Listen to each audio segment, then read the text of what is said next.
Good morning, everyone. Couldn't paint outside today. Got a pretty good storm going on out there. And came down to the basement, and the power went out.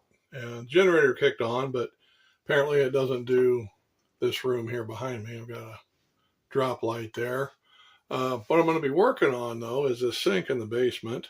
This is a vanity here in the basement in this room. The power's out, like I said. I think we could continue here a little bit. So this vanity we bought for the upstairs bathroom, and it's a little too large for that. So we decided after this drain assembly broke here, at the top there, that's the trap below. The drain assembly broke at the top of a pedestal sink that was here. So the pedestal sink is still in good shape. But we thought since we had this, we'll gain a little extra storage here. We got 2 drawers here. Maybe put this down here. Now the problem here is those shutoffs right there are behind this board. So I've marked a pencil mark here and there. I need to cut this area out so I can get to those. So I'm going to do that. Going to get this out of here into the room where I can get a saw in there and get that, get it out here in this room here, next to that pool table maybe, out here in the open. Okay, so I marked this out. I'm just going to show you how I did it, if I can here. There's a ruler on here. It goes out to 7 inches. This is pretty worn out. There, you can see it. So what I did was put this on here, and at 3.5 inches, I put a line down.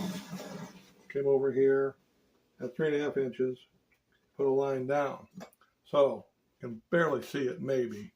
It's not the point, really. You get the idea. So, or I could also come down 3.5 inches this way, make a horizontal mark on both sides. Now, like I said, there's a storm going on outside. I would normally use like a level or, as a straight edge. What I have here is a painting straight edge for trimming. And I just want to connect those 2 lines across there so I can run my saw here, here, and here. So this is what I've used so far. Tape measure, square, pencil, and the straight edge. You could use a ruler. That would be a little bit more than a 12-inch. You could use a yardstick, I guess. And then you got handy that's straight to make a line, okay? All right. Okay, it kind of looks like I'm working in the dark here, but I've got plenty of light. So I got a mark here, and these are my vertical lines here, and right here is my horizontal line that I need to cut. So I'm going to use this 7¼ inch saw.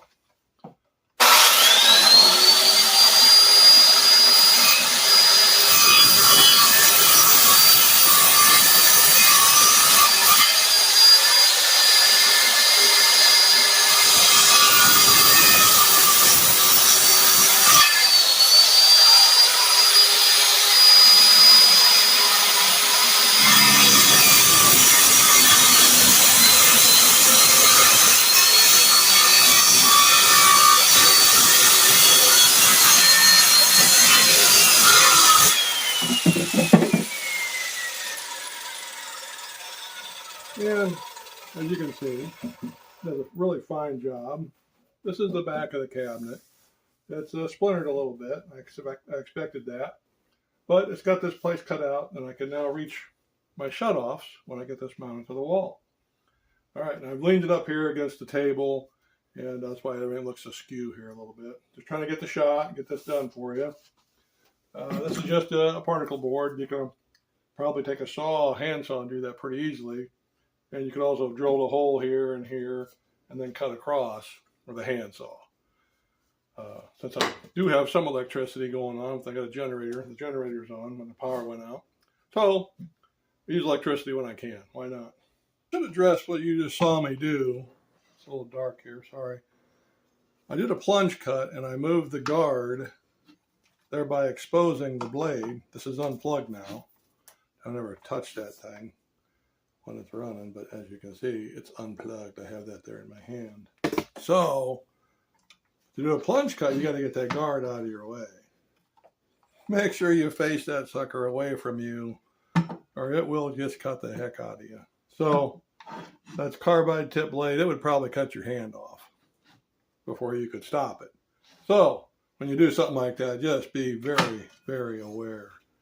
And even when they give you a little handle with which to do that. There's instances where you need to do that. Well, you better be very careful if you do it. That's all I wanted to say. All right, we get this next thing to do. I thought I better address that. So I don't have this moved back in the bathroom yet, so I'm going to do that now. Okay, so I was going to move the cabinet back here, and I see this. This was loose. There's a rubber extension on here. It's got a hose clamp there that goes on the stub that comes out, and I guess they put this on here just to lengthen this. And so I'm just going to tighten this up because it was kind of loose. This whole thing was going to come out of there. So it's in there now. I just pulled it in and out a second ago. And then we need to get this old drain assembly out of here.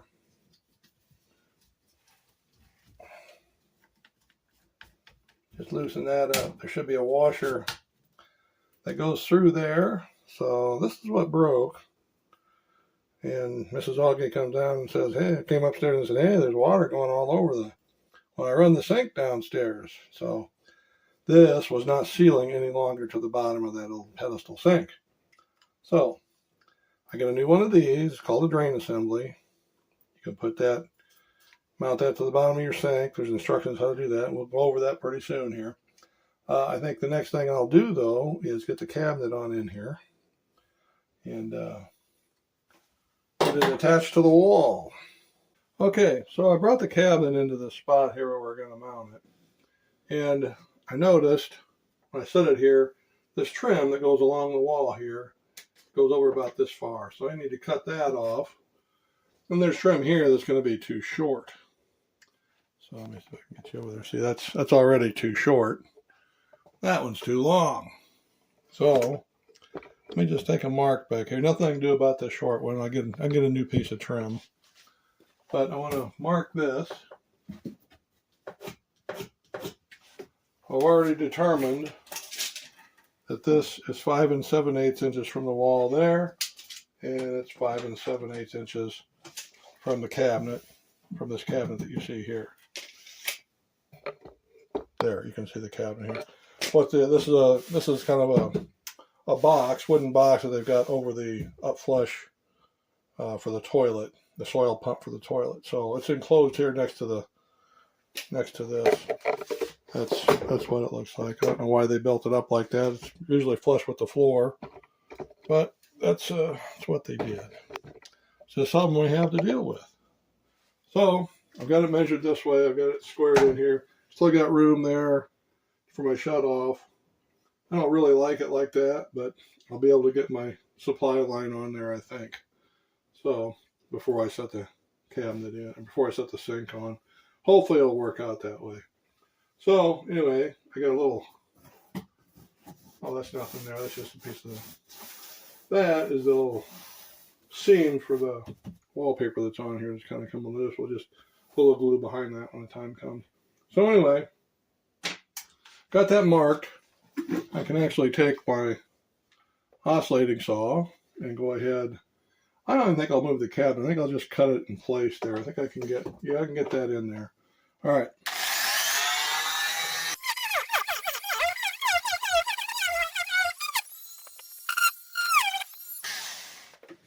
Maybe I will have to move the cabinet. There we go. It was almost through. It was cut. As you can see, it's kind of at an angle. It fit around that pedestal sink that was here. Like I got a little trim there. A little something there to take off yet. Little piece of silicone there, it looks like. It's gone now. Okay, so I can get that in there. Feels like there's a stud right there. And there'll be nothing over there on that side. So, make sure we still at that 5 7/8. Yeah, pretty close. Yep, we're good there still. Just measuring it up. So I'm going to have to go outside and get a level. I want to make sure this is level this way and front to back, side to side and front to back. So I'll go get my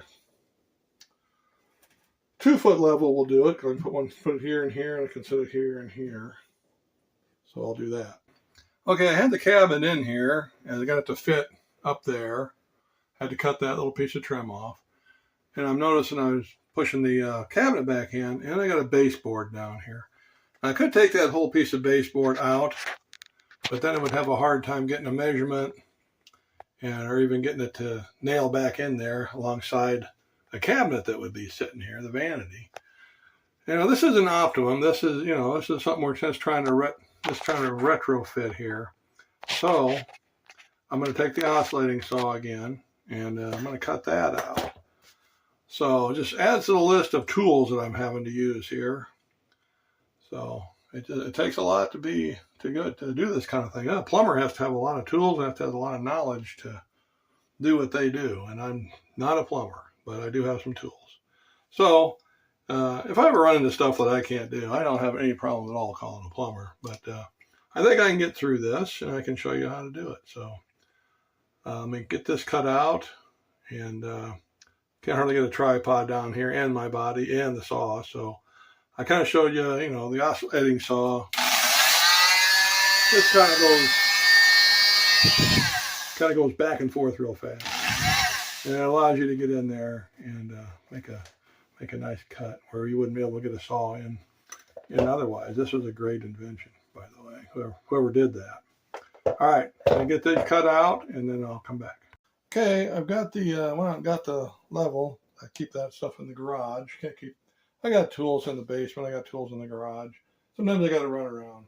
So anyway, the bubble is within the marks. It's a little bit, could be a little bit higher here. And then I go back to the front, from front to back. It looks good. It's within the lines, but if I had another 1/16 or 1/8 of an inch, it might be a little better. I think it's for our purposes on this. I don't want to raise it up and, you know, have a 1/4 inch gap or an 1/8 inch gap down on the floor. It's going to be hard to get in there to get get cord around it or something to hide the hole. You know, you don't want to become a place where insects can get in or rodents, God forbid, right? So anyway, now I know there's a stud right here, and there's a nail right there you can barely see. So I know right here then there's going to be a stud. I can also feel it right there behind that shutoff, or next to that shutoff, where there's a bit of a hole there. Let me take it in there and see. Right down here, that's actually the stud right there. It's very hard to see in this horrible light, as usual. But anyway, you can see that lighter right next to the lighter wood right next to the paneling. That's the 2x4 stud. Or it could be 2x6. Probably 2x4. So I'm going to pre-drill a couple holes there, and on the stud with 2 screws here, one over here and one over here. I know I'm not going to hit anything but the paneling. It'll help a little bit. That's all I'm looking for.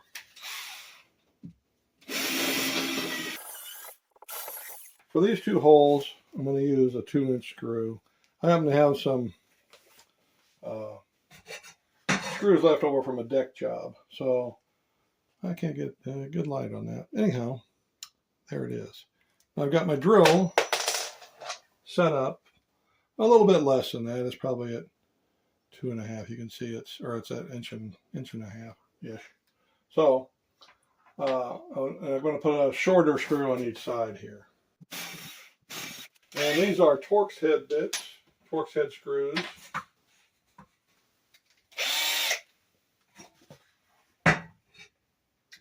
So that's kind of looks like a star bit, sort of. This is really hard to do. There we go. You go to the hardware store, they'll know what you're talking about. Your Torx bit or star bit.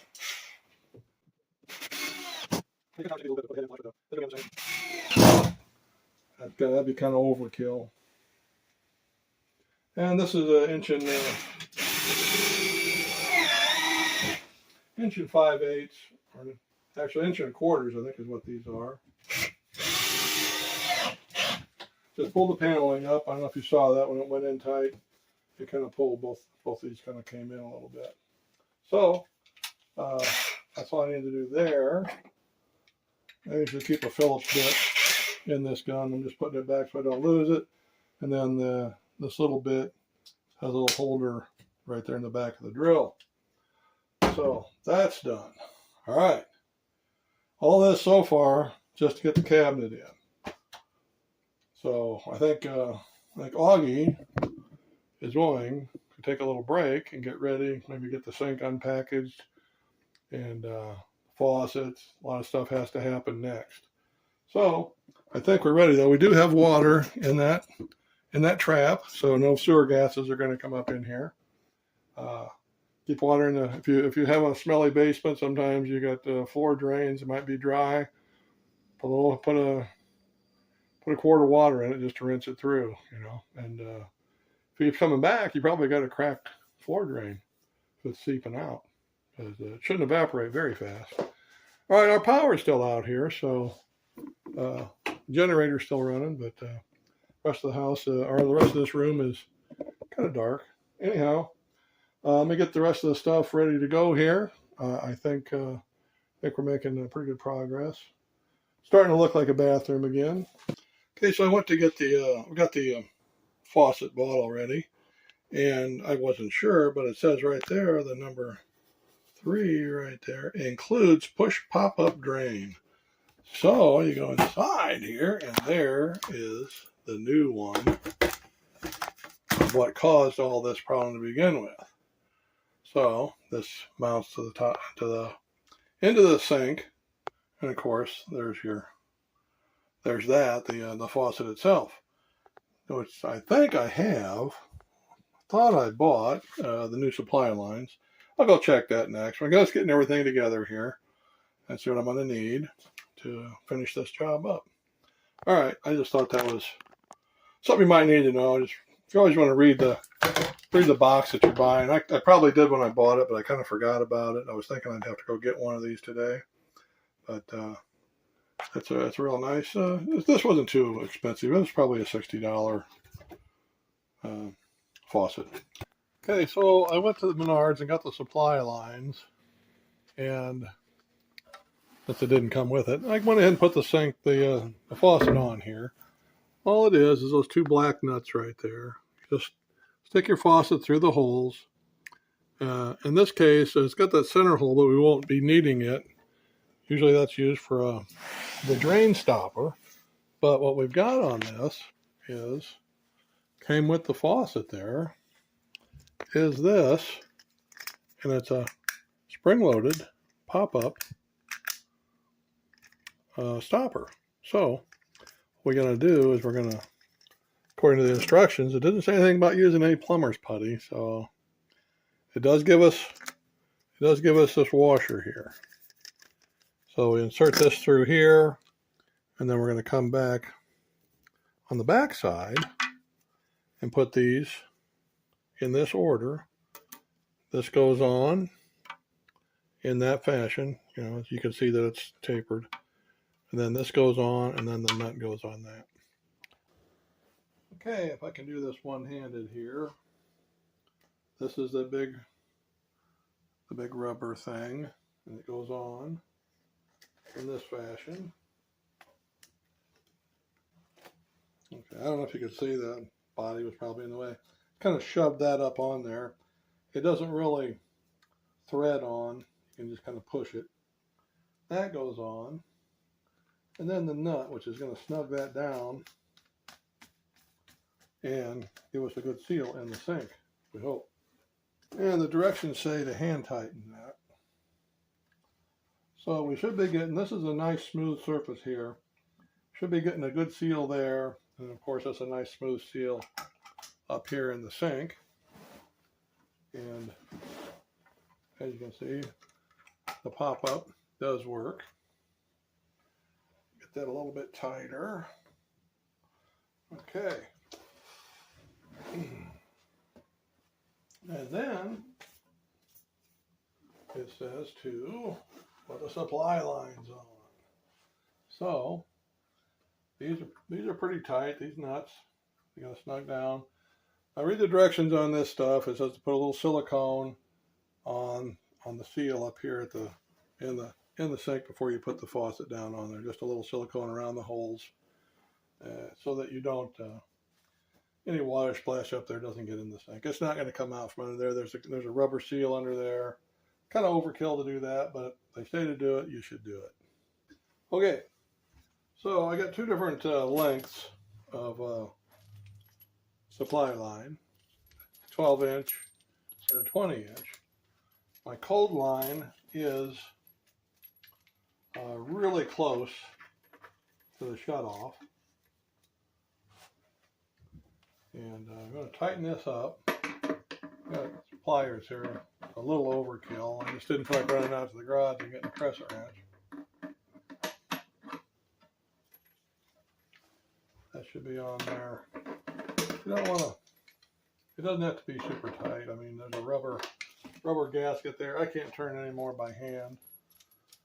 And these are 1/2 inch on this end, 3/8 inch on this end. You can get them 1/2 inch and 1/2 inch. The shutoffs here happen to be 3/8, so we're going with 3/8. But you can't put a 1/2 inch on a 3/8 or vice versa. Okay, so those are good. The only other thing we got here is the tailstock on this, and that's got a washer in it. Can't really tell. It's black. It sits in the seat right there, and that's going to give us a good seal right here.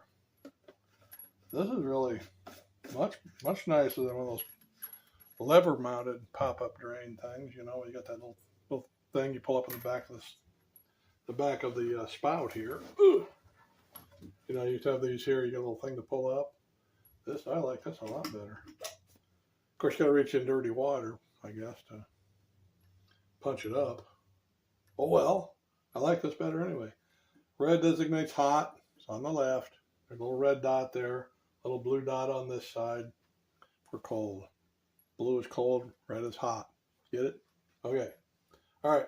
Let me get this over there on the pedestal. And what we have to do is, or on the vanity itself, we have to put a little dab of silicone sealant in the 4 corners of that. And so that kind of seals the sink down. Okay, so I'm under here. I got the supply lines hooked up. And that one over there was a bare. So what I did was skip the gluing down of the sink. I'm going to do it next. I had to get those on there first. I wanted to test it first, and I was correcting my assumption it would be really hard to get to that one up in the corner there. It's right next to the cabinet, the interior wall of the cabinet here. And kind of hard to see with those labels on there. But anyway, so now, before I hook this up, this is going to hook up pretty easily. I had to loosen this back here so I could bring this out a little bit, this tailstock, so it would match up with this. And so this is going to go right in there. That's not a problem. Let me get that washer up on there. There we go. Okay. So now I'm going to, then this will go in here like this and tighten up real easy. But I had to adjust it in and out there. So now, before I do anything else, I'm going to go ahead and glue down the sink. I'm going to use silicone sealant out of a caulking gun here. You see what it is, what it looks like, caulking gun. All right, so I'm going to dab the 4 corners like it said, and we'll go from there. I'll be back. All right, I went ahead and got this glued down. And I was going to wait till morning to finish hooking this up, let that set up, but I've been real careful with it, and it's not going to move. But what I'm seeing now is this is not real straight into that pipe back there. It might be fine because that's a kind of a flexible rubber gasket thing there, that extension that's on there, that gray thing. And you want a pretty much straight shot everywhere you go on these. These are tightened up. I've taken off the aerator. This just screws on there. You want to take that off in case there's any junk in the pipes and the shutoff. You don't want it to clog up your aerator. So I am going to go ahead and turn turn it on. Oh, man, I got water spraying. Apparently, it's coming out of that shutoff. All right, maybe I don't have it tight enough. We're going to try a little water here. The faucet's fauceting, and we have a little drip back there on that gray flex pipe. So it's probably just not lined up correctly. This is kind of, this tailstock is kind of going in at an angle from where the pipe comes straight out.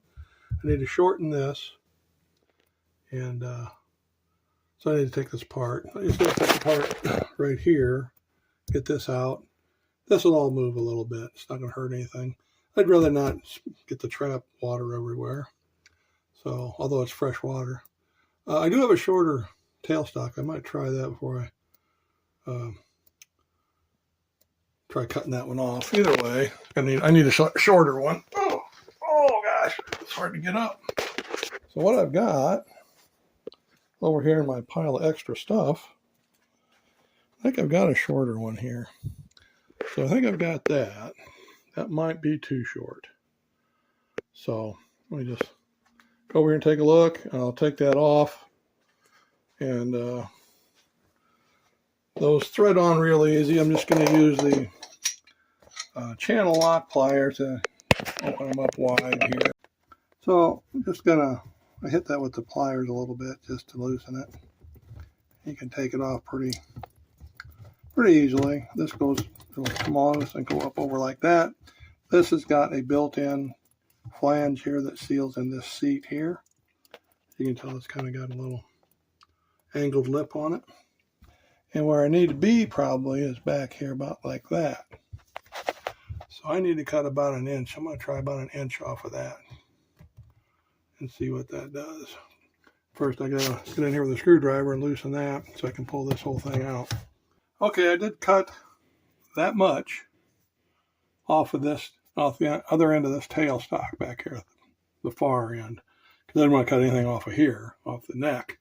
So I cut that much off and seated it all the way in, tightened this down with this nut driver, 5/16 nut driver. That's what fits those hose clamps right there on that. And it's not leaking. So I'm going to call this success. I'm going to put on screw this aerator back on.